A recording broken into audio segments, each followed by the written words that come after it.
Baldur, god Kratos, has killed before god of war Ragnarok. Norse mythology. Baldr was the son of Odin, the king of the gods, and his wife Frigg. He was known to be beautiful, kind and emanate pure light. He was the favorite of the Æsir gods. Most legends about him concern his death. After he and Frigg had a dream in which they saw his death, with dreams being prophetic in Norse mythology, Frigg asked everything in creation to promise to not harm Baldr, only forgetting to ask mistletoe, as she thought it was too young to swear an oath. Icelandic stories tell how the gods amused themselves by throwing objects at him, knowing that he was immune from harm. The blind god Hod, Baldr's twin brother, deceived by Loki, killed Baldr by hurling mistletoe, the only thing that could hurt him. After Baldr's funeral, the messenger Hermod was sent to Hel, the goddess of the land of the dead also known as Hel, to ask for Baldr's return. Hel asked that every being in creation weep for Baldr, and every being did, except the giantess Thökk, who was Loki in disguise, who refused to weep the tears that would release Baldr from death. Baldr's death was the start of Ragnarok, the death of the Norse gods and end of the 9 realms.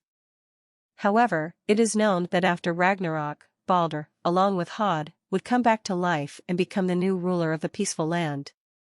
In the God of War series, Baldur was an Æsir born to Odin and Freyja and was the half-brother of Thor, Tyr, Bragi, and Hodr. At his birth, his mother learned from the runes that he would die a needless death. Determined to prevent his death at any cost, Freyja at some point placed a spell on him that made him invulnerable to all threats, physical or magical. The spell had one weakness, however, mistletoe. To make sure no one figured out the spell's weakness, she also cursed Mimir to prevent him from speaking about it. However, the spell had a side effect of removing Baldur's ability to physically feel anything. He could no longer feel anything from pain and pleasure to even the temperature of wherever he stood. Baldur's pleas to Freyja to lift the spell fell on deaf ears, and Freyja insisted that Baldur would thank her for it. An outraged Baldur was consumed with hatred for his mother and initially attempted to kill her. With the faintest amount of love for his mother still left, he let her live, citing that he never wanted to see her again. After abandoning his mother, he spent 100 years at Asgard raising with his father, Odin, his brother, Thor and nephews, Magni and Modi, only to consider that his entire family were fucked up. Years of being under his mother's spell soon took its toll on Baldur, and he was driven to insanity due to his sensory incapabilities. As such, he soon came to deeply resent his mother, and wished nothing more than to kill her for the decades of suffering she had inadvertently caused him, later regretting sparing her life. During this time, Baldur also became a slave to his father, hoping that his continued service would eventually bring him freedom from his curse, though Mimir believes that Odin was simply lying about being able to fix his condition to get his son to do anything he asked. God of War, 2018. Baldur answers to Odin's call to hunt down the Jotun Guardian, one of the 2 remaining Jotnar in Midgard who had been foiling the Æsir's plans for some time. With the sudden disappearance of the protection spell of the Wildwoods, Baldur decided to investigate, eventually finding the cabin where the Guardian lived. Mistaking the Guardian's husband, Kratos, for the actual Jotun Guardian, Baldur confronts him, who in turn thought Baldur knew of him as one of the Grecian deities, specifically their second god of war after Ares. Unbeknownst to Baldur, the Guardian had died mere days before and had been cremated minutes prior to his arrival. Kratos is at first unwilling to fight, even though Baldur continuously taunts and punches him, but eventually gives in and punches Baldur to the ground. When Kratos tries to tell him to leave, Baldur punches Kratos clear over the house. Breaking a hole in the roof, Baldur spotted 2 beds inside and demanded to know who he was hiding. The 2 start to brutally fight and Kratos is able to overpower Baldur, but the latter seems unaffected by any damage taken, with Baldur subsequently revealing that he doesn't feel pain. Kratos seemingly kills Baldur by snapping his neck and pushes Baldur off himself, causing him to tumble off the cliff edge that's beside them. Due to Freyja's spell, he was simply incapacitated by Kratos' attack. Gathering his nephews, Magni and Modi, they visited the imprisoned ambassador of the Æsir, Mimir, assuming he knows where the tattooed man and the child are. However, their interrogation is fruitless, as Mimir doesn't know who the two are and refuses to help the Æsir, pointing out that Baldur's offer to convince Odin to free Mimir would be useless, as are death threats since Odin won't allow anyone to harm the prisoner. Baldur leaves with his nephews in tow when Mimir demands that he take the worthless wankers with him. Later, when Kratos, Mimir, and Atreus prepare to go to Jotunheim, Baldur ambushes them, gaining the upper hand against Kratos and goading Atreus into attacking him. He dismisses Kratos as just meat and assumes Atreus was the mastermind behind the Guardians' attacks on the Æsir. Atreus tries to fight Baldur, feeling that he is ready for the confrontation. Kratos tries to stop him, only to be shot with an arrow by Atreus. Baldur grows amused upon seeing Atreus strike at his father when he attempted to keep him out of the fight, stating, "And I thought my family was fucked up." An overconfident Atreus attacks Baldur, but fails to kill him, and he knocks the boy unconscious before departing on a dragon. Kratos jumps off the mountain, intercepts them and fights Baldur, who eventually makes it to the realm travel room and locks in Asgard as the destination, hoping to bring the full weight of the Æsir down upon Kratos. After another brutal fistfight, Kratos alters the destination to Helheim, sending them flying into the realm of the dead. Baldur comes across an illusion taking the form of his memories, specifically the time he confronted his mother, Freyja, over the spell she placed on him. However, when he spared his mother, he called his vision self a coward. Baldur angrily lashes out at his mother and tearfully called himself a coward, despite her reasons and motives.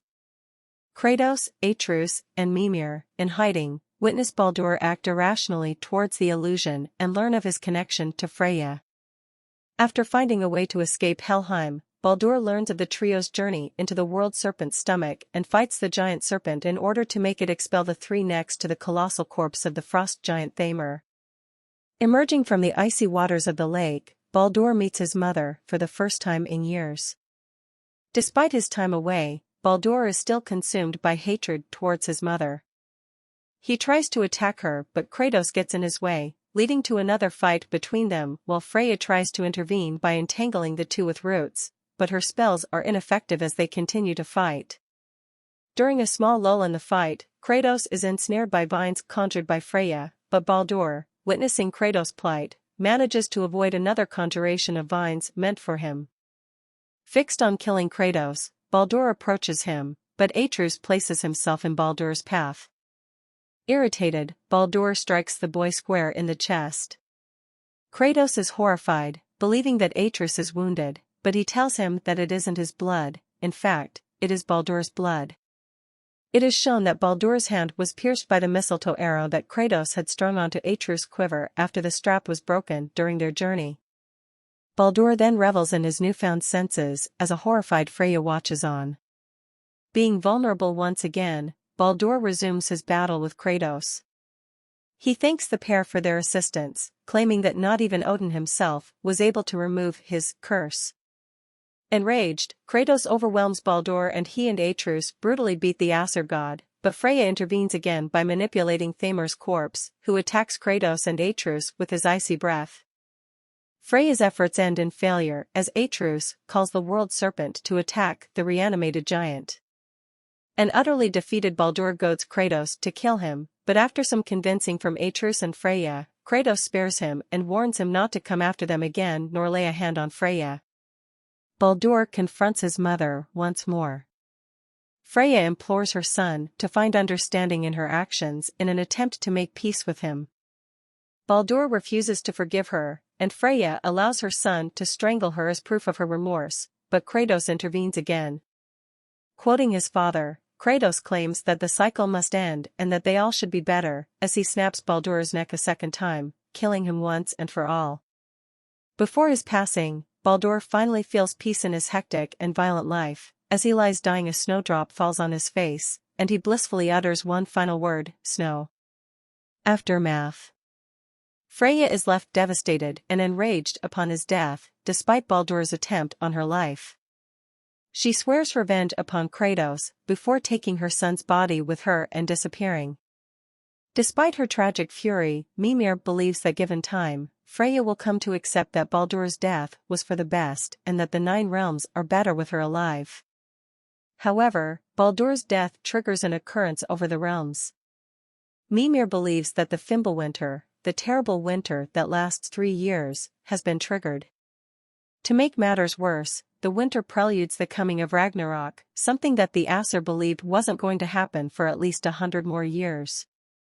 However, the giants knew the full events of Ragnarok and that Baldur was always meant to die by Kratos' hand when he did. Kratos soon realized that Baldur was never meant to look for him, as Baldur was tracking down Kratos' wife, Frigg, but was unaware she was only ashes by then. When their journey ends, Atreus has a prophetic dream of many years later. He and his father are confronted outside of their home by a cloaked man with a mystic hammer. It's Baldur's half-brother, Thor, likely coming to avenge his half-brother and fallen sons.